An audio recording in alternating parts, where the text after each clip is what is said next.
절의 여왕이라고 일컬어지는 5월은 또 가정의 달이라고 불려지기도 합니다. 가정이 그만큼 중요하다고 보기 때문에 가장 아름다운 달을 가정의 달이라고 불렀다고 생각이 됩니다. 가정은 사회와 국가의 가장 기본적인 구성 단위라고 말할 수 있습니다. 그래서 모든 인간관계의 출발이 가정에서 시작이 됩니다. 한 남자와 한 여자가 만나서 결혼을 합니다. 그렇게 되면 이제 부부 관계를 형성하게 되지요. 그리고 그 부부를 통해 자녀들이 생겨나면 이제 부모와 자녀 관계가 형성이 됩니다. 그리고 그 자녀들 사이에는 형제 관계가 또 형성이 되지요. 이 부부 관계, 부자 관계, 형제 관계가 이제 확장이 되어서 모든 인간 관계를 형성하게 되고 또 그렇게 발전이 되는 것이죠.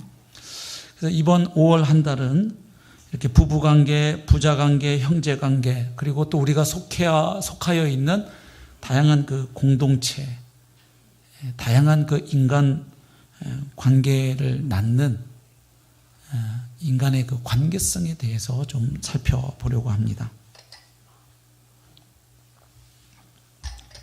단순히 가정만이 아니라 확대된 가정으로서의 교회, 또 우리가 속해 있는 여러 공동체, 그 공동체에 대해서 하나님이 어떤 뜻을 가지고 계신지, 그리고 그 뜻이 왜 방해를 받고 있는지, 그리고 또 어떻게 그것이 회복되고 구현될 수 있는지, 이런 말씀들을 좀 연속해서 살펴보려고 합니다.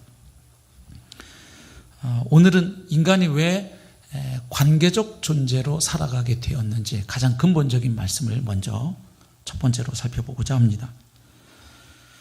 사람이 어떤 존재인지에 대해서 성경이 맨 처음 가르쳐주는 가르침이 있습니다. 그것은 사람은 하나님의 형상대로 창조된 존재라는 사실이죠.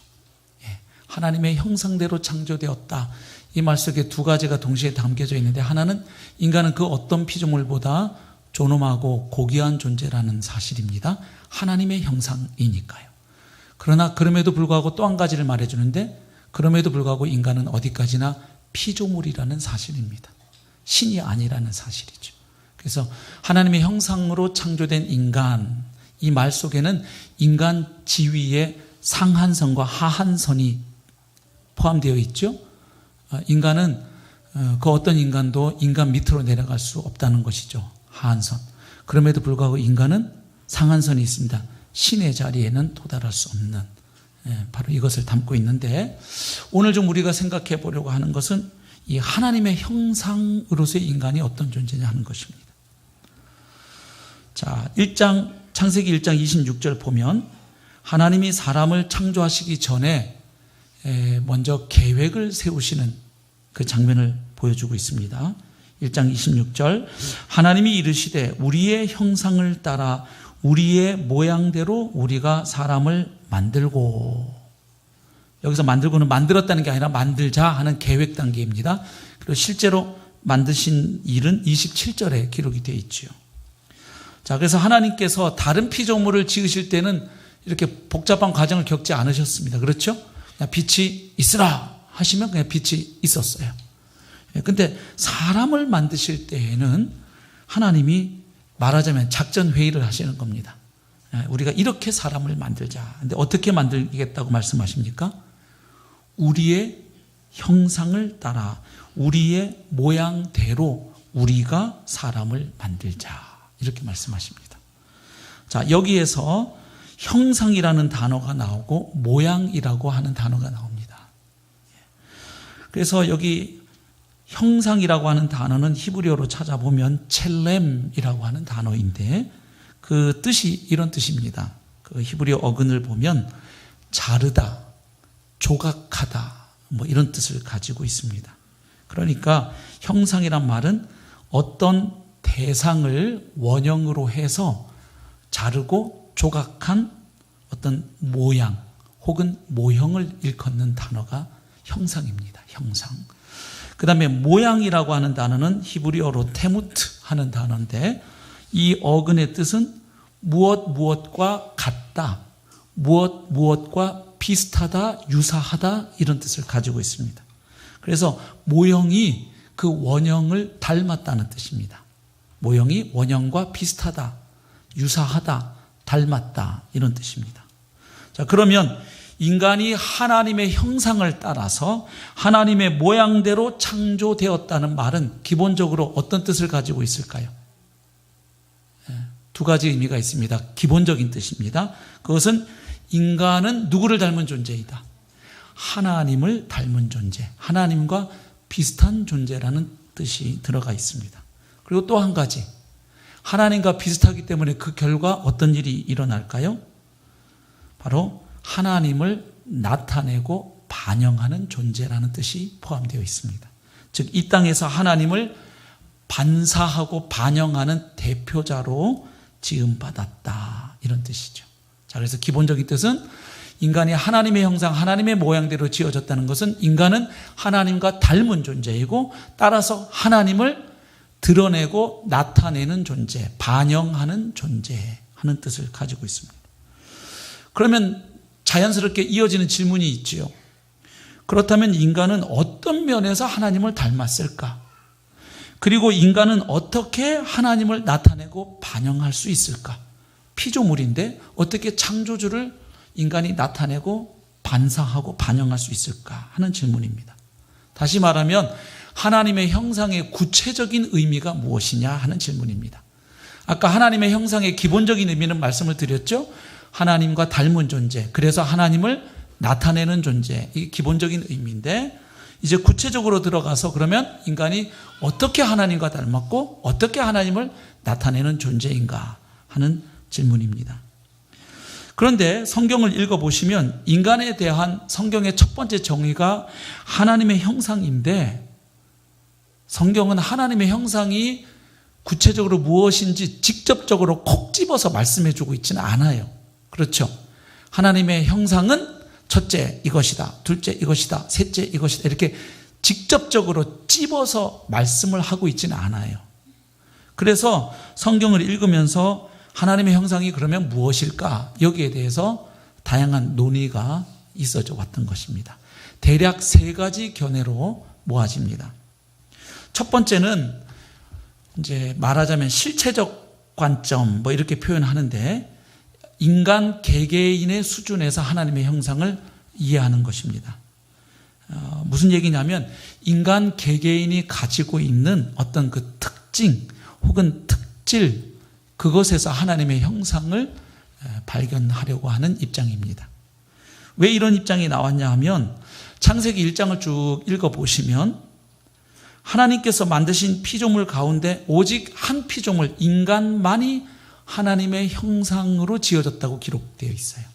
그러니까 다른 피조물에게는 하나님의 형상으로 지음받았다는 내용이 나오지 않습니다. 오직 인간만 하나님의 형상대로 지음받았다는 언급이 있어요. 그러니까 이제 자연스럽게 생각을 해보게 되는 것이죠. 그러면 인간과 다른 피조물의 차이가 무엇일까? 아마도 그것이 하나님의 형상일 것이다. 이런 생각인 것이죠. 그래서 인간과 다른 피조물, 동물도 있고 식물도 있고 여러 가지 있는데 그래도 인간하고 가장 비슷한 존재가 동물입니다. 그래서 조금 더 좁히면 인간과 동물의 차이가 무엇일까? 아마도 그것이 하나님의 형상일 것이다. 이렇게 생각을 하고 언급된 내용들이 이런 것이죠. 인간의 이성, 또 도덕성, 종교심 혹은 종교성, 영성, 또 언어 능력, 또 자유의지, 또 창의성, 창의력, 뭐 이런 것들이 아마도 인간과 다른 피조물, 특별히 동물을 구별지어주는 특징들이기 때문에 이것들이 아마 하나님의 형상이 아니겠는가 이제 이렇게 생각을 했던 것이죠. 여기에도 근데 두 가지로 나누어지죠. 인간이 하나님께 범죄하고 타락하면서 그 타락과 동시에 잃어버린 특징들이 있고 타락을 했지만 여전히 남아있는 특징들도 있습니다. 물론 많이 훼손되고 망가지고 왜곡되긴 했지만 또 여전히 남아있는 것들도 있지요. 그래서 성경을 보면 에베소서 4장 24절이나 골로새서 3장 10절에서 보면 의, 또 거룩, 하나님을 아는 참 지식, 이런 것들은 인간이 처음에 하나님부터 받았던 것들인데 범죄하고 타락하면서 잃어버려진 것들로 볼 수가 있겠습니다. 그리고 그리스도 안에서 다시 회복되어지는 것들로 이해할 수 있죠. 그런가 하면 타락 이후에도 보존되어 있어서 인간의 본성을 형성하는 특징들이 있습니다. 그래서 인간과 다른 피조물, 특별히 인간과 동물을 구별지어주는 특징들이 있는데 이런 것들이죠. 도덕성, 또 창의성, 종교성, 이런 인간의 특징에 대해서 성경에도 언급이 되어 있죠. 근데 이제 이런 질문 하실 수 있어요.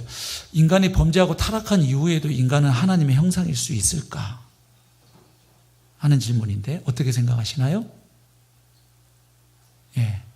성경을 보면 범죄한 인간도 여전히 하나님의 형상으로 인정되고 있습니다. 창세기 9장 6절을 보시면 노아 홍수 이후에 하나님께서 노아에게 살인에 대해서 사형으로 처벌할 그 근거를 주시는 말씀인데 한번 보겠습니다. 창세기 9장 6절 무릇 사람의 피를 흘리면 사람이 그 피를 흘릴 것이니 이는 하나님이 자기 형상대로 사람을 지었음이니라. 지금 사람이 악하다는 것은 이미 입증됐죠? 지금 노아 홍수가 그것을 말해줍니다. 그렇죠? 사람들이 너무나 악하고 그 악이 관영했을 때 하나님이 홍수로 심판하신 사건이 노아 홍수 아닙니까? 그런데 그 후에 하나님 말씀하시는 거예요. 사람이 악하다 할지라도 그러나 사람은 여전히 하나님을 닮은 그 무엇을 가지고 있기 때문에 다른 사람을 죽이는 것은 그 사람이 닮은 하나님의 창조의 한 부분을 공격하는 죄가 된다는 거예요. 그래서 엄히 다스리라는 겁니다. 사람을 죽이는 것은 하나님의 형상인 존재를 죽인 것이기 때문에 그에 상응하는 처벌이 주어진다는 것이죠. 그래서 여기 지금 타락한 인간에 대해서도 하나님은 여전히 하나님의 형상으로서 보고 계시다는 사실을 알 수 있죠. 그 다음 신약 야고보서 3장 9절입니다. 이것으로 우리가 주 아버지를 찬송하고 또 이것으로 하나님의 형상대로 지음받은 사람을 저주하나니. 자, 이 야고보서 말씀은 우리가 한 혀로 똑같은 혀를 가지고 하나님을 찬송했다가 그 똑같은 혀로 인간을 저주하는 것이 잘못되었다는, 모순된다는 이유에 대한 설명입니다. 그 이유가 무엇입니까? 바로 사람은 하나님의 형상이기 때문에 이 혀로 하나님을 찬양했다가 또 하나님의 형상으로 지음받은 인간을 저주하는 것은 합당하지 않다는 말씀인 것이죠. 물론 여기 하나님의 형상대로 지음받은 사람 안에는 신자만 들어가는 것이 아니라 불신자도 들어가는 것입니다. 그래서 예수님을 믿지 않는 분들도 불쌍한 사람 보면 불쌍하게 여기고 다른 사람을 돕고 희생하고 착한 일을 하는 이유가 거기에 있는 것입니다. 인간에게는 하나님의 형상이 남아있죠. 그러나 많이 망가져 있는 것도 사실이죠. 그래서 그리스도 안에서 그것들이 회복되어져 가는 것이죠. 자, 어찌됐든 지금까지 말씀드린 하나님의 형상이 실체적 관점이라고 흔히 표현하는 겁니다. 인간 개개인이 가지고 있는 어떤 특징, 다른 짐승들이나 다른 피조물과는 구별되는 인간만이 가지고 있는 그 특징을 하나님의 형상으로 이해하는 입장입니다. 자, 두 번째 입장은 기능적 관점이라고 표현합니다. 이것은 인간과 자연계 관계에서 나타나는 하나님의 형상입니다. 자, 창세기 1장 26절을 다시 보시면 인간이 하나님을 만드는, 하나님이 인간을 창조하시는 그 이유와 목적이 무엇입니까? 인간으로 하여금 어떤 일을 하도록 하기 위해서입니다. 어떤 일입니까? 하나님이 창조하신 피조 세계를, 자연계를 하나님을 대신하여 다스리도록 하기 위해서입니다. 그렇죠? 우리가 사람을 만들자, 그 다음에 만들고 26절 하반절 보면 그들로 하여금, 사람들로 하여금 바다의 물고기와 하늘의 새와 가축과 온 땅과 땅에 기는 모든 것을 다스리게 하자 하시고, 그리고 28절에 보면 인간이 창조된 후에 실제로 하나님이 인간에게 축복하시면서 또한 명령하시죠. 너희는 생육하고 번성해서 땅에 충만해라. 그리고 땅을 정복하라. 그리고 모든 피조물들을 다스리라. 이렇게 말씀하시죠. 그래서 이 고대 중동 지방에서 하나님의 형상이라고 하는 말은 거의 대부분 왕들에게 적용되는 표현이었습니다. 예. 그러니까 하나님이 사람을 하나님의 형상으로 만드셨다는 것은 하나님이 사람을 왕적인 존재로 지으셨다 하는 의미를 갖게 됩니다. 그러니까 즉 하나님은 사람을 하나님을 대신하는 자로서 하나님을 대신해서 다른 피조물을 다스리도록 만드셨다 하는 뜻이 되는 거죠. 그러니까 말하자면 하나님은 인간을 하나님의 대리 통치자, 즉 부왕과 같은 존재로 지으셨다는 것을 알게 됩니다. 그 다음 세 번째가 우리가 집중적으로 살펴보려고 하는 건데 관계적 관점에서 본 하나님의 형상입니다. 이건 인간 상호 간의 관계 속에서 잘 나타나는 특징이죠. 자, 창세기 1장 26절을 다시 찬찬히 읽어보겠습니다. 하나님이 이르시되 우리의 형상을 따라 우리의 모양대로 우리가 사람을 만들자. 여기 지금 반복되는 대명사가 하나 있는데 어떤 대명사입니까? 우리죠. 하나님이 자신을 가리켜서 복수로 지칭하십니다. 우리, 내가 그러지 않고 우리가 이렇게 말씀합니다. 그래서 우리의 형상대로 우리가 만들자. 그런데 27절을 보시면 하나님이 하나님이 자기 형상, 여긴 또 자기 형상이라고 말합니다. 곧 하나님의 형상대로 사람을 창조하시되 남자와 여자를 창조하시고 이렇게 기록되어 있습니다.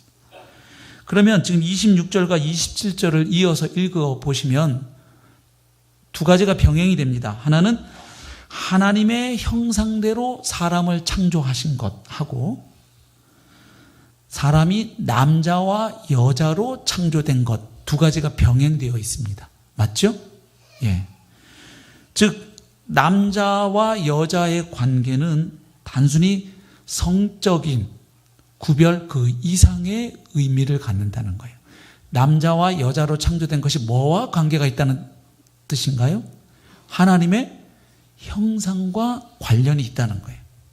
그러니까 남성과 여성으로 창조된 것이 단순히 그냥 암컷, 수컷 구별하는 차원만이 아니라 하나님이 사람을 남자와 여자로 창조하신 것과 하나님의 형상으로 사람을 지으신 것 사이에는 뗄 수 없는 깊은 연관이 있다는 말씀인 것이죠. 예. 그래서 인간이 고립된 존재가 아니라 타인과의 관계 속에서 즉 공동체적으로 존재하는 살아가는 사람인 것을 하나님이 말씀하시는 겁니다. 그래서 여기에 나타나는 하나님의 형상은 A와 B 서로 다른 두 존재 사이의 인격적인 관계를 의미합니다. 나와 너 사이의 관계성이죠. 예. 그래서 그 펠만이라는 사람이 아주 이것을 적절히 묘사했습니다. 이렇게 말을 했어요. 인간은 오로지 동료 인간과의 대화 속에서만 그리고 동료 인간성 속에서만 인간이다. 그러니까 인간은 인간과 함께 있을 때 인간이다 이 말이죠. 그래서 한자가 잘 보여주죠. 사람을 인간이라고 말하는데 사람 인자가 이렇게 생겼죠. 서로 기대어 있죠. 혼자서는 사람일 수 없는 거죠. 서로 기대서 함께 할 때 사람 인자가 되고요. 그 다음에 간자는 사이 간자죠. 그러니까 사람은 사람 사이에 있을 때 사람이다 이 말이죠. 혼자서는 온전한 사람이라고 말하기가 어렵다 하는 그 내용이 이미 한자 안에도 들어가 있습니다. 물론 인간이 다른 타자와 더불어서 나와 너, 너와 나 이런 상호적 관계가 가능한 것은 근본적으로 인간이 신적 타자이신 하나님과 관계를 맺도록 인격 구조가 그렇게 창조되었기 때문입니다. 그러니까 인간의 인격 구조는 타자에 대해서 개방적으로 창조되었다는 것을 알 수 있습니다. 자, 그래서 하나님이 인간을 지으시되 공동체적인 존재로 사회적인 존재로 지으셨다는 것이 하나님의 형상과 관련이 있다는 것을 지금 살펴보고 있습니다. 근데 그 하나님의 뜻과 의도가 창세기 2장 18절 이하에 하나님의 하와를 만드시는 그 본문에서 더 구체적이고 뚜렷하게 드러납니다. 자, 2장 18절로 건너가 보시죠. 하나님의 형상대로 인간이 지어진 것과 남자와 여자로 지어진 것이 어떻게 깊은 연관이 있는지 2장에서 그것을 발견할 수 있다는 이야기입니다. 2장 18절. 여호와 하나님이 이르시되 사람이 혼자 사는 것이 좋지 아니하니 내가 그를 위하여 돕는 배필을 지으리라 하시니라. 자, 여기 2장 18절이 놀라운 말씀입니다. 왜냐하면 하나님이 보시기에 좋지 않은 것이 등장하기 때문입니다. 그것이 놀라운 이유는 두 가지인데, 하나는 이 앞에 1장에서는 계속 하나님 보시기에 좋았더라 하는 말씀이 7번이나 반복되어 있기 때문이에요. 1장에 보시면 4절, 10절, 12절, 18절, 그리고 21, 25, 31절 7번에 걸쳐서 하나님이 보시기에 좋았더라 하는 말씀이 반복되어 나타납니다. 예. 그리고 마지막에 모든 것을 다 짓고 나신 뒤에는 그냥 좋았더라가 아니라 하나님 보시기에 심히 좋았더라 이렇게 말씀을 하셨거든요. 그런데 지금 갑자기 보시기에 좋지 않았더라 하는 말씀이 툭 나오는 거예요. 두 번째로 놀라운 이유는 이 말씀을 하실 때가 아직 인간이 하나님께 범죄하여 타락하기 전입니다. 아직 하와가 지어지기 전이에요. 하와가 선악과를 따서 먹고 남편에게 줘서 남편도 먹었습니다. 맞죠? 그러니까 에덴 동산에 아직 죄가 들어오기 전입니다. 세상이 망가지기 전입니다. 그런데 하나님 보시기에 좋지 않았다고 말씀하셨으니까 이게 놀라운 말씀이에요. 더군다나 아까 1장 31절에서는 하나님이 지으신 모든 것을 보셨을 때 보시기에 심히 좋았다고 하셨잖아요. 근데 그분이 갑자기 이건 안 좋은데 하신 거예요, 지금. 근데 그 안 좋다고 하신 게 무엇입니까? 지어진 그 만물들 중에 뭐가 훼손되어 있거나 망가져 있거나 뭔가 부족하게 지어져서 좋지 않다고 말씀하시는 게 아닙니다. 아담이 뭔가 막 죄를 가진 존재로 지어졌거나 뭐 덜 떨어진 존재로 지어져서 좋지 않다 그런 게 아니에요. 2장 18절 말씀 다시 보십시오.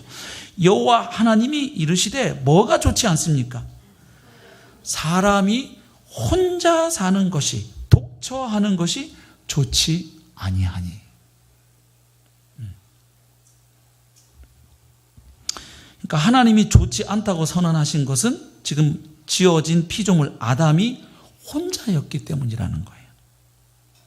그래서 하나님은 사람이 혼자 있는 것을 기뻐하지 않으셨어요. 왜 그러셨을까요? 인간은 하나님과 닮은 존재고 하나님을 나타내는 존재입니다. 그렇죠? 근데 아담 혼자서는 나타내기 힘든 게 한 부분이 있어요. 뭡니까? 하나님 자신의 존재 양식 가운데 공동체성이 있습니다. 하나님은 영원 전부터 성부, 성자, 성령으로 존재하시는 성삼위 하나님이십니다. 그렇죠? 그래서 그 세 위격의 하나님은 분명히 서로 구별되는 분이에요. 아버지 하나님이 있고 아들 하나님이 있고 성령 하나님이 계십니다. 서로 분명히 구별되지만 이 세 위격 하나님은 그 본질과 신성과 영광과 능력에 있어서 동등하신 하나님이고 세 위격이 합하여 한 하나님을 이루고 계십니다. 이 인간이 이해하기 어려운 신비죠, 사실은. 근데 성경 전체는 삼위일체 하나님을 증거하고 있어요. 그러니까 하나님이 보실 때 아담 혼자서는 하나님의 이 공동체성을 제대로 나타내고 반사하기가 어렵다고 보신 것이죠. 그래서 아직 아담이 죄를 지은 것도 아님에도 불구하고 아담이 혼자 있는 것을 좋지 않다고 여기셨던 것입니다.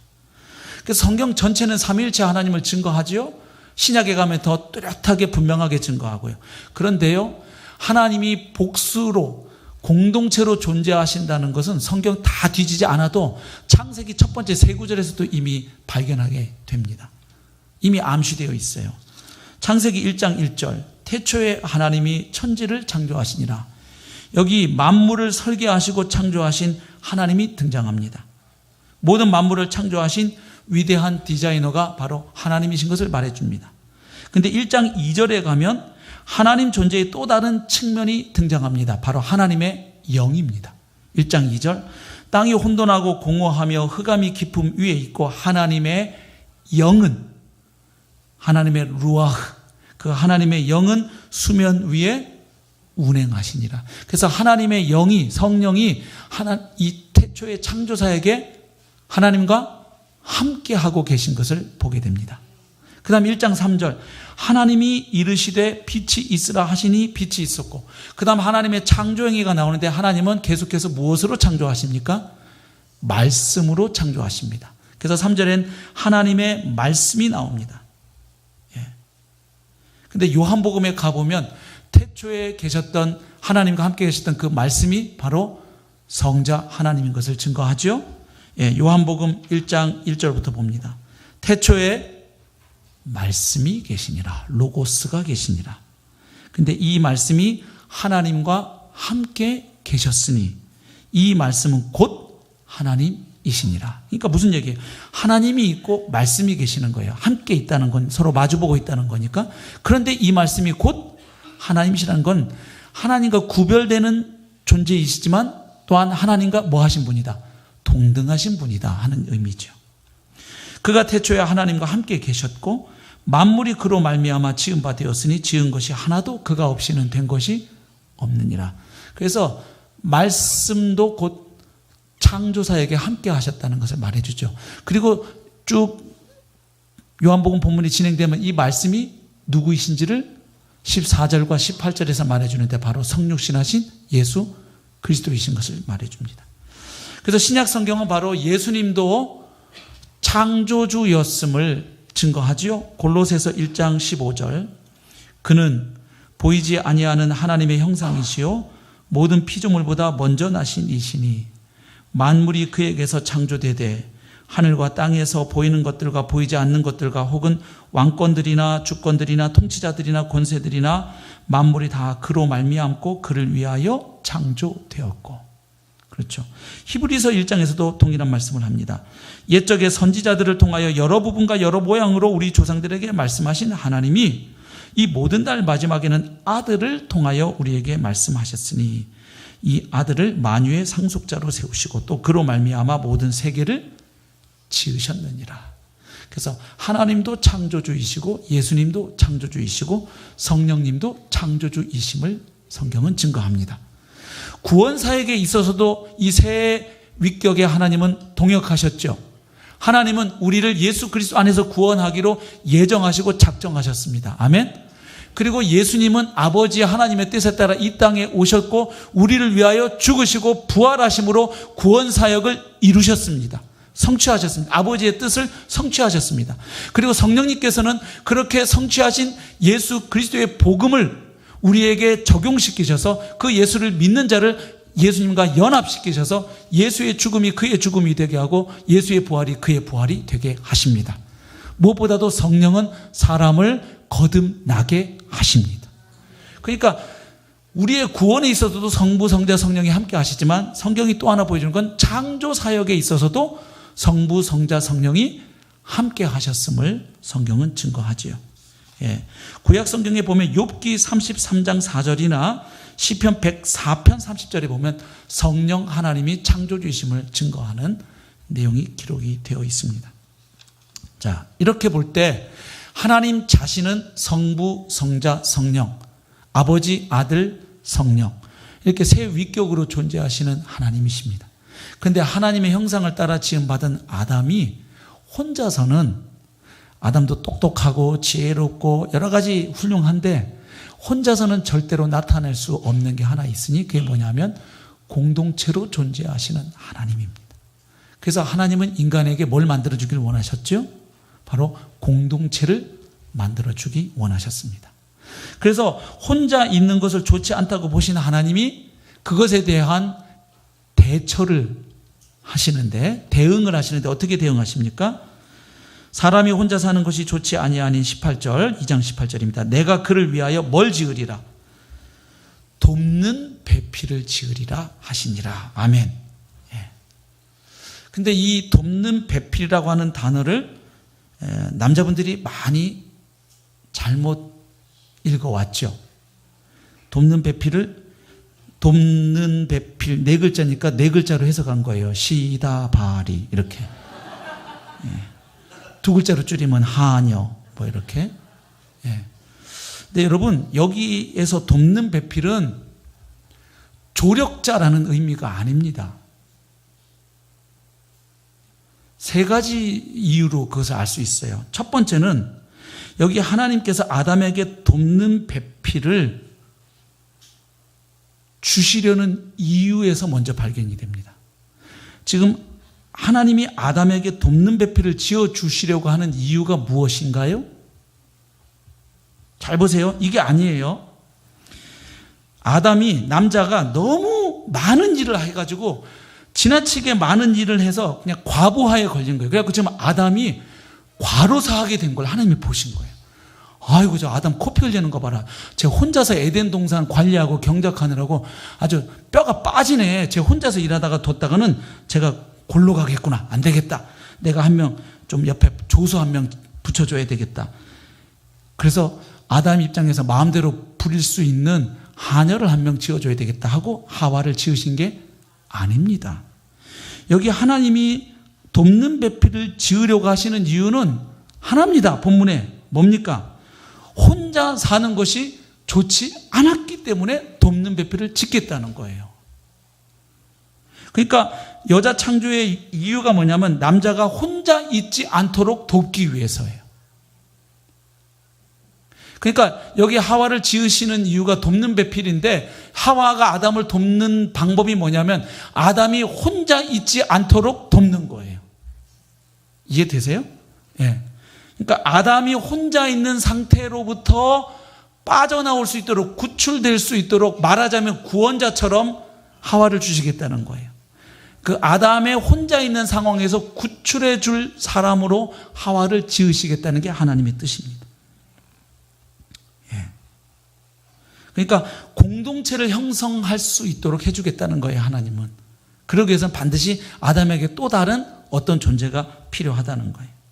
예. 그래서 지금 이 창세기 2장 본문에서 돕는 자가 주어진 목적은 남자가 자신의 편리를 위해서 여자를 이용해서 자기 삶을 더 편하고 즐겁게 하는 존재로 여자를 지어준 게 아니라는 사실입니다. 여자를 무슨 부속품이나 추후에 덧붙여진 존재처럼 남자의 삶에 그렇게 하나님이 던져준 그런 존재가 아니라는 거예요. 하나님이 남자에게 적합한 돕는 자를 만드신 까닭은 남자가 독처하는 것이 좋지 못했던 상황 때문이었습니다. 그래서 여성의 창조로 말미암아 공동체를 형성하겠다는 하나님의 목적이 이루어졌죠. 예. 그 다음에 두 번째는 여기 돕는 자라고 하는 단어에 사용된 히브리어 단어의 용법 때문에 그렇습니다. 여기 돕는 자, 돕는 배필은 히브리어로 읽으면 에제르입니다. 근데 구약 성경에서 에제르라는 단어가 사용된 문장을 찾아보면 거의 대부분 동일한 상황에서 이 단어가 쓰이고 있어요. 어떤 상황이냐면 아주 그 곤란한 상황에 처해 있는 인간, 아주 도움이 절실하게 필요로 하는 상황에 놓여 있는 인간에게 하나님이 구원자로 나타나셔서 그를 구원해 주시거나 그를 건져내 주실 때 그런 맥락에서 에제르라는 단어가 사용되고 있어요. 예, 몇 구절만 제가 한번 읽어볼게요. 출애굽기 18장 4절. 하나의 이름은 엘리에젤이라. 엘리에셀로 써있는데 엘리에젤. 여기 벌써 에제르가 나오죠. 이는 내 아버지 하나님이 나를 도우사 할 때 베에즈리 이렇게 돼 있어요. 예, 에제르가 변형되어서 들어가 있죠. 바로의 칼에서 구원하셨다 하미더라. 이건 뭐냐면 모세가 아들을 낳고 이름을 짓는데 하나는 게르솜이고 또 하나는 엘리에셀인데 그 엘리에셀 뜻이 뭐냐면 내 아버지 하나님이 나를 도우셔서 바로의 칼에서 뭐 하셨다? 건져내셨다, 구원해 주셨다 할 때 에제르가 사용됩니다. 그 다음 시편 33편 20절. 우리 영혼이 여호와를 바라며 그는 우리의 도움과 방패시로다. 여기 도움과 할 때 에즈레누 이렇게 돼 있어요. 역시 에제르가 사용됐어요. 그러니까 하나님이 우리를 도우시는 분이다. 여기 절대로 하나님이 우리의 시다발이다 이런 뜻이 아니에요. 그 다음 시편 70편 5절 나는 가난하고 궁핍하오니 하나님이여 속히 내게 임하소서. 주는 나의 도움이시여 에즈리 이렇게 쓰여져 있어요. 나를 건지시는 이시오니 여호와여 지체하지 마소서. 그러니까 구약 성경에서 에제르 돕는 사람, 돕는 존재라는 단어는 전부 곤란한 상황에 처해 있는 그 사람을 도와서 그 어려운 상황에서 뭐 해주는 자, 건져내주는 자, 도와주는 자, 구출해주는 자 이런 의미로 쓰이고 있어요. 그러니까 하와가 아담의 돕는 배필이라는 것은 아담이 혼자 에덴 동산 관리하다가 쓰러질까 봐 코피 날까 봐 도와주는 조력자의 의미가 아니라 아담이 혼자 있는 그 상태를 구출해 주기 위해서 하나님이 지으셨다 이 말이지요. 그 다음에 세 번째 우리가 알 수 있는 게 뭐냐면 하나님이 그러면 이 돕는 배필을 어떻게 지으셨는가, 하와를 만드시는 그 과정과 방법을 보면 또 알 수 있어요. 하나님이 하와를 만드시는 그 방법과 절차를 한번 보십시오. 어떻게 만드십니까? 하나님이 의도적으로 좀 특이하게 만드세요. 하나님이 아담을 이렇게 만드셨죠. 2장 7절 보면 흙으로 빚으신 다음에 그 흙에 하나님의 생기를 후 불어넣으니까 사람이 살아 움직이는 생명이 됩니다. 그렇죠? 그러면 우리가 쉽게 예상할 수 있는 건 어떤 방법이에요? 하와를 만드는 방법이? 똑같이 흙으로 하나를 빚어서 후 하면 되는 거죠. 근데 하나님이 아주 의도적으로 하와를 특별한 방법을 써서 만드십니다. 그것은 뭐냐면 여자와 남자가 본질적으로 하나고 동등하다는 걸 나타내기 위해서 그렇게 하세요. 우선 남자는 다른 생물처럼 흙으로 만들어졌습니다. 근데 여러분 사람만 흙으로 만들어진 게 아니죠. 창세기 2장 19절 보세요. 1장 11절 12절에도 나오고 한데 1장 24, 25절에도 나오고 2장 오늘 본문인 2장 19절도 보면 여호와 하나님이 흙으로 각종 들짐승과 공중의 각종 새를 지으시고 돼 있죠. 그러니까 인간과 동물의 공통 부분이 분명히 있다는 것을 알 수 있어요. 둘 다 흙으로 지어진 공통점이 있습니다. 차이점은 뭡니까? 하나님의 생기가 들어감으로 인간은 동물과 다른 존재가 되었죠. 만약에 여자가 단순히 남자의 그냥 또 다른 분신이 되고 부가물이 되는 게 하나님의 의도면 여자를 만드실 때 남자처럼 그냥 흙으로 또 하나 빚으시면 됩니다. 근데 하나님이 여자를 특별하게 만드세요. 어떻게 하냐면 혼자 있는 그 남자의 심장 가까운 아주 깊숙한 곳에 감추어져 있던 그 하나님의 형상의 다른 모습을 이렇게 뽑아내시죠. 그래서 이미 존재하고 있던 사람의 생명으로부터 하나님은 뼈와 살을 복제해가지고 돕는 자를 만드십니다. 그러니까 아담 안에 있는 걸 가지고 하와를 만드십니다. 그래서 하와는 아담과는 구별되는 별개의 존재예요. 구별되는 인격체예요. 그런데 문제는 어디에서 나왔어요? 아담 안에서 나와 있기 때문에 둘은 둘이 돼 하나에서 나온 둘이 되게 하시는 겁니다.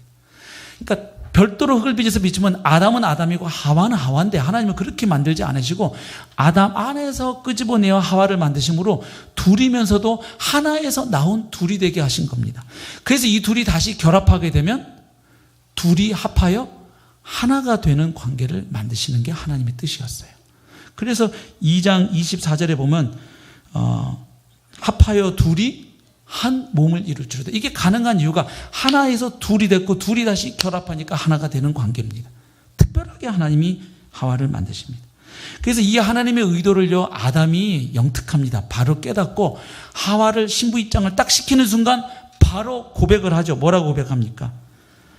이는 내 뼈 중에 뼈요 살 중에 살이다. 남자에게서 나왔으니까 여자라고 부르겠다. 뭐냐 하면 하와를 보는 순간 동질성을 본 거예요.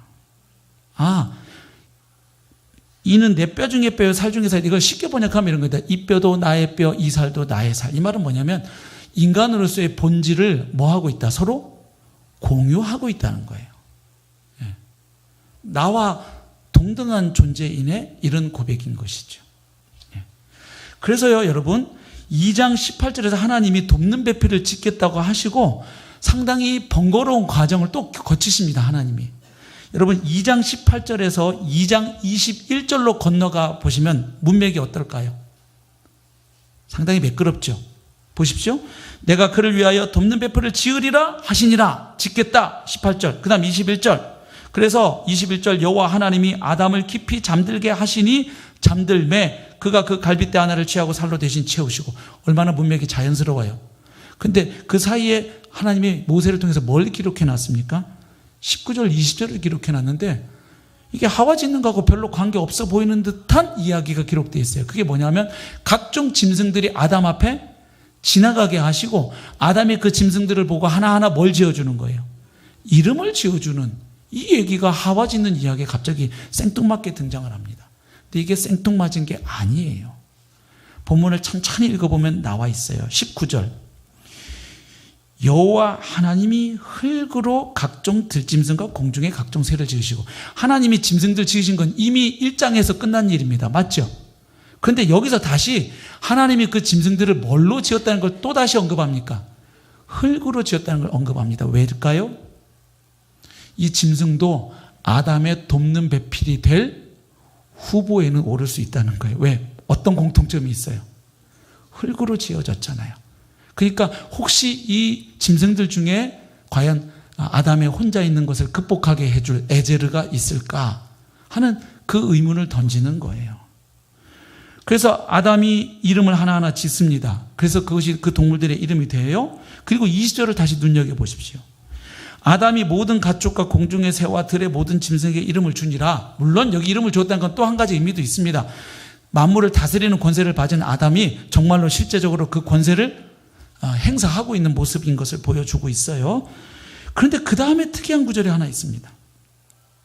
아담이 돕는 배필이 없으므로가 나옵니다.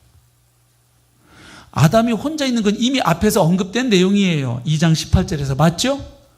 근데 여기서 갑자기 다시 아담이 돕는 배필이 없으므로. 그래서 21절 하나님이 아담을 지어오신 다음에 하와를 만드셨다. 무슨 뜻을 갖죠? 예. 그 아담이 이름을 지어주었던 그 동물들, 짐승들 중에는 아담에게 돕는 배필이 될 만한 존재가 없었다는 거예요. 예. 그래서 하나님은 아담을 재우시고 아담에게서 하와를 만드셨다. 그러니까 하와를 딱 보는 순간 아담이 바로 고백하는 거예요. 아까 짐승들 중에서는 자기의 파트너가 될 만한 존재를 아담도 발견할 수 없었어요. 근데 하와를 딱 보는 순간 알아차린 거죠. 예. 그래서 남자에게서 나왔으니까 여자라고 하리라는데 그 이름을 짓는 걸 보면 동등한 존재임을 말하죠. 예. 남자가 히브리어로 이슈입니다. 이슈. 여자는요. 이슈샤예요. 그래서 똑같은 부분이 뭐예요? 이슈이죠. 그러니까 남자와 여자는 공통적인 분모가 있어요. 근데 또 분명히 다르잖아요. 그러니까 살짝 변형을 하죠. 이슈샤. 그래서 남자와 여자가 공통적인 본질을 가지고 있는 존재임을 아담도 알아차립니다. 그래서 22절에 보면 하나님이 여자라고 칭하셨거든요. 여호와 하나님이 아담에게서 취하신 그 갈빗대로 여자를 만드시고 그를 아담에게 이끌어오셨는데 하와를 보는 순간 아담이 이것을 남자에게서 취하였은즉 여자라 부르리라. 딱 그렇게 또 이름을 붙이죠. 아담이 정확히 알아본 거예요. 하나님의 뜻을. 예. 그래서 여기서 모세는 다시 결혼의 기본적인 원리를 24절에서 언급하는 거예요. 남자가 부모를 떠나 아내와 합하여 둘이 한 몸을 이루는 것. 둘이 하나가 되는 것. 바로 이것이 부부관계, 인간관계의 모습인 것을 보여줍니다. 그래서 이 아담과 하와의 관계는 남자와 여자, 남편과 아내의 관계이면서 동시에 나와 너의 관계이기도 합니다. 지금 지구상의 첫 번째 인간 둘이에요.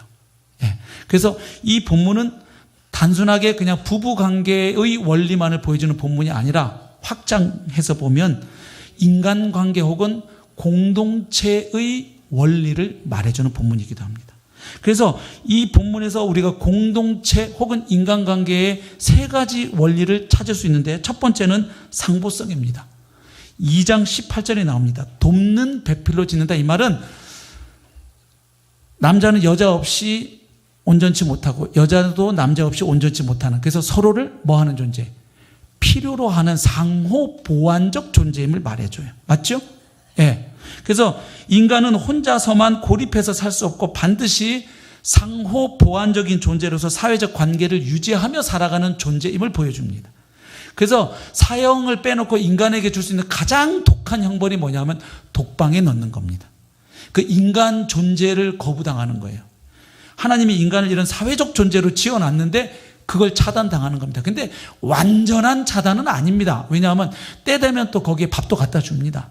그리고 또 간수가 와서 잘 지내는지, 자살은 했는지, 아픈지, 그리고 또 가끔 또 일하는 시간 되면 나와가지고 같이 노동도 하고 또 체조도 하고, 그래서 뭐 완전히 진짜로 인간을 고립시키는 건 아니에요. 사실은 그 형벌조차도. 그러나 이제 상당 시간은 혼자 지내도록 만들죠. 상보성이고요. 두 번째는 친밀성입니다. 2장 23절에 나오는데 내 뼈 중에 뼈요 살 중에 살이라는 이 단어에서 우리가 발견하죠. 여기 뼈하고 살은 부분으로 전체를 나타내는 제휴법적 표현입니다. 예를 들면 한라에서 백두까지 하면 꼭 이 산에서 저 산까지가 아니라 한반도 전체를 일컫는 표현이에요. 그래서 여기 뼈와 살, 이 말은 한 실존적 개인 전체를 가리키는 거예요. 한 인간을 말하는 겁니다. 근데 이 뼈가 나의 뼈, 이 살이 나의 살, 이 말은 뭐냐면 너와 나는 인간으로서의 본질을 서로 뭐하고 있다? 공유하고 있다. 예. 그래서 나는 너의 전부고 너는 나의 전부인 관계를 말하는 거예요. 그래서 나 없이 너 없고 너 없이 나 없다. 이 말이죠. 예. 그래서 하나님이 처음에 의도하신 인간관계 공동체는, 인간은 그 공동체를 이루는 각 개인에 대해서 나는 너의 전부고 너는 나의 전부다, 이렇게 고백하며 살아가도록 처음에 지으셨다는 거예요. 근데 이게 이제 범죄와 타락으로 인해서 망가져 버리죠. 그 다음 세 번째 원리는 창세기 2장 24절에 연합하여 한 몸이 될지라, 여기서 발견할 수 있는데 합일성입니다. 합일. 예, 합일. 그래서 인간은 반드시 이 공동체를 하나로 묶어주는 어떤 이론적인 근거를 꼭 필요로 해요. 그리고 심리적이고 사회적인 유대의식을 필요로 합니다. 그래서 우리는 무엇 때문에 하나야 하는 걸 자꾸, 한국 사회 같으면 자꾸 혈연, 학연, 지연 뭐 이런 걸 자꾸 이렇게 공동체를 하나로 묶어주는 그 끈, 어떤 그 관계를 자꾸 이렇게 하려고 하죠. 어떤 사회나 마찬가지입니다. 미국 같은 다민족 사회도 그게 있습니다. 뭐냐면 국가주의입니다. 아메리카, 성조기여 영원하라, 그 깃발 아래 흑인, 백인, 황인을 다 하나로 묶어내는 것이죠. 그래서 그 굉장히 그 아메리카니즘이 강한 이데올로기예요. 예. 그래서 전쟁하다가 포로가 되거나 뭐 하면 라이언 일병 구하러 가는 거예요. 너희들 뒤엔 누가 있다? 아메리카가 있다. 국가가 있다. 이게 확인이 안 되면 그걸 묶을 수가 없는 거예요. 그 다양한 인종과 민족을. 그래서 그 굉장히 강조하는 것이죠. 미국 같은 경우에. 어찌됐든 인간은 자꾸 이거를 추구해요. 그래서 여기에 나타나는, 공동체에 나타나는 상보성, 친밀성, 합일성이 결국은 왜 있는가? 하나님 자신이 이렇게 존재하시니까 그렇죠.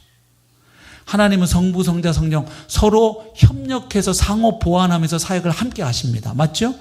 그리고 영원전부터 친밀한 관계를 누리십니다. 그리고 하나이십니다. 세 위격으로 존재하시면서 한 분 하나님을 이루고 있어요. 그래서 하나님은 인간도 바로 하나님 자신처럼 공동체적인 존재로 살아가면서 그 공동체 안에서 상보성, 친밀성, 합일성을 누리기를, 그리고 그것을 나타내기를 기대하셨던 것이죠. 예. 자, 말씀을 맺겠습니다. 결국 인간이 근본적으로 공동체적 존재로 지음받았다는 사실에서 우리가 이 시대를 어떻게 살아내야 될지 우리가 적용할 포인트가 있습니다. 첫 번째는 나와 함께 있는 타자에 대한 새로운 인식이에요. 우리는 근본적으로 관계적인 존재로 지음받았구나 하는 것을 우리가 하나님의 말씀을 받아들이게 되면 내 옆에 있는 다른 사람, 타자를 단지 피와 살덩이로만 보지 않게 됩니다. 어떻게 보게 되느냐? 하나님의 형상으로 만들어진 존엄과 아름다움을 가진 존재로 여기게 되는 거예요. 비록 범죄하여 많이 망가져 있고, 그리고 그리스도 안에서 구원받아 지금 회복되어져 가고 있고, 그래서 공사 중이긴 하지만, 그죠? 그래서 먼지가 서로 날리고, 그것 때문에 서로 좀 힘들고 우리가 불편하기도 하고 아프기도 한데, 서로 먼지 피우니까 제가 수예배 때 한번 그 인사 시켰는데 옆에 있는 분한테 인사 좀 하세요. 공사 중에서 죄송합니다. 이렇게 좀 공사 중에 불편을 끼쳐 죄송합니다. 그렇죠? 우리가 지금 성화되어 가는데 이것저것 아직도 그죠? 망가진 게 많아갖고 이제 변화되어 가는, 점진적으로 성화되어 가는데 서로 이렇게 좀 공사 중에 먼지도 피우고 소음도 발생하고 이러고 살아요. 우리가 가족끼리도. 맞죠? 그래서 서로 좀 불편을 끼치고 있습니다. 원래 공사 중에 그런 겁니다. 그렇죠? 그래서 옛날에 공사 중 죄송합니다. 주인 100 이거 건물에다 붙여놓고 했었죠. 옛날에. 그러나 기본적으로 우리는 옆에 있는 사람을 하나님의 형상으로 지음받은 존재로 봐야 할 줄로 믿습니다. 이건 불신자를 대할 때도 마찬가지입니다. 아멘? 저 예수도 안 믿는 것도 저 지옥에 떨어지고, 이렇게 보는 건 절대로 성경적인 인간관이 아닙니다. 그분을 위해서 예수님이 돌아가셨습니다. 나를 위해서 죽었던 것과 동일하게. 그래서 결국 이것은 뭘 말하냐? 이 시대에 대한민국에서 인간을 보는 이런 관점을 우리가 거부하고 살아간다는 의미를 갖게 됩니다. 하나는 이런 겁니다.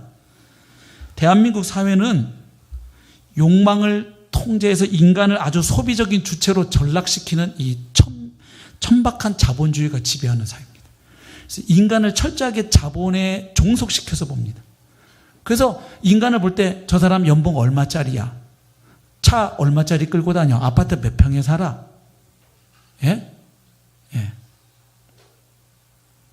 아주 인간을 소비적인 주체로 보죠. 그래서 어떻게든 그 주머니 뜯어내어서 쓰게. 그래서 광고, 요즘 나오는 광고 보면 거의 영화 같지 않습니까? 그 한 20초 안에 거의 담아내는 거 보면 영화 수준입니다. 왜냐하면 그걸 보고 주머니를 열어서 돈을 쓰게 만들어야 되니까요. 인간을 그렇게 보지 않겠다는 것이죠. 이 진리를 받아들이면. 그 다음에 한국 사회 요즘 심각한 문제가 뭐냐 하면 각종 사회적이고 문화적인 차별을 정당화하는 폭력주의 내지는 혐오와 차별입니다. 이 요즘 젠더 이슈가 상당히 중요한 이슈인데, 아주 그냥 여성들이 남성을 혐오하고, 그러니까 이제 남자들도 여성을 혐오하고, 이 성적 혐오가 있죠. 계층 간의 혐오가 있죠. 지역 간의 혐오가 있죠. 차별이 있죠. 장애우들을 향해서, 또 우리나라에 와서 살고 있는, 열심히 살고 있는 외국인 노동자들을 향한 혐오와 차별들이 있죠.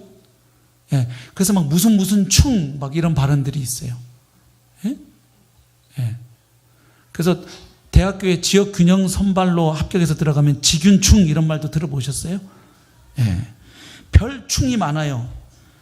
그랬더니 또 어떤 사람은 제일 나쁜 충은 대충이라 그러던데.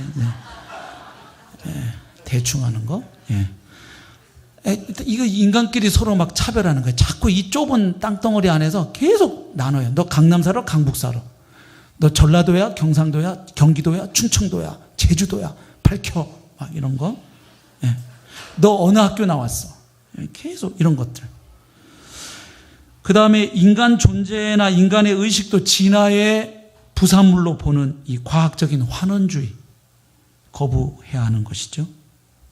또 인간을 철저하게 자율적인 개인으로만 보려고 하는 이 계몽주의적인 주체 개념 그리스도인들은 거부하는 것이죠. 그리고 인간마저 세계의 수많은 물체 가운데, 물리적 대상 가운데 하나로 보는 이 유물론적인 태도. 인간을 이렇게 보니까 인간의 사랑도 이 사람들은 어떻게 설명하느냐? 호르몬 분비 작용으로 설명해요. 그러니까 물질의 기능이라는 거예요. 인간에게 이런 호르몬이 분비되어서 인간이 사랑하는 감정, 그래서 그냥 눈에 넣어도 그냥 아프지 않은 것 같고 그냥 사랑스럽고, 근데 그걸 또 조사해 봤더니 부부가 한 18개월 살면 그 호르몬이 이제 떨어진다면서요.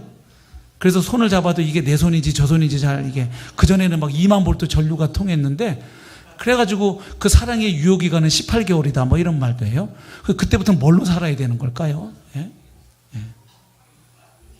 이거 인간을 기본적으로 유물론적 존재로 보니까 그런 발상이 가능해요. 그 다음에 영혼의 무게를 재려는 시도 있잖아요. 죽기 직전에 무게 딱 재고 쑥 넘어간 다음에 죽여졌더니 0.2g이 줄었다는 거잖아요. 그래가지고 영혼의 무게는 0.2g. 뭐 이런 발상, 이거 다 어디서 나오는 거예요? 인간을 철저하게 물질적 존재로만 보니까 이런 발상이 가능한 거죠. 그래서 오늘 하나님의 말씀을 우리가 받아들이면 이 세상이 인간을 바라보는 이런 관점을 우리는 거부하고 하나님이 우리에게 가르쳐 주신 그 말씀대로 나와 옆에 있는 사람을 보겠다는 것입니다.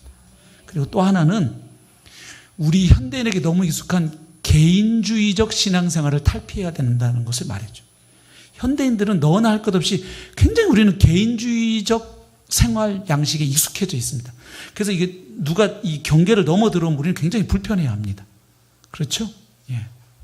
그러다 보니까 신앙생활도 그렇게 합니다. 나 혼자 말씀 보고 기도하고 은혜 받으려고 해요. 이게 같이 어울리면 피곤한 일이 많거든.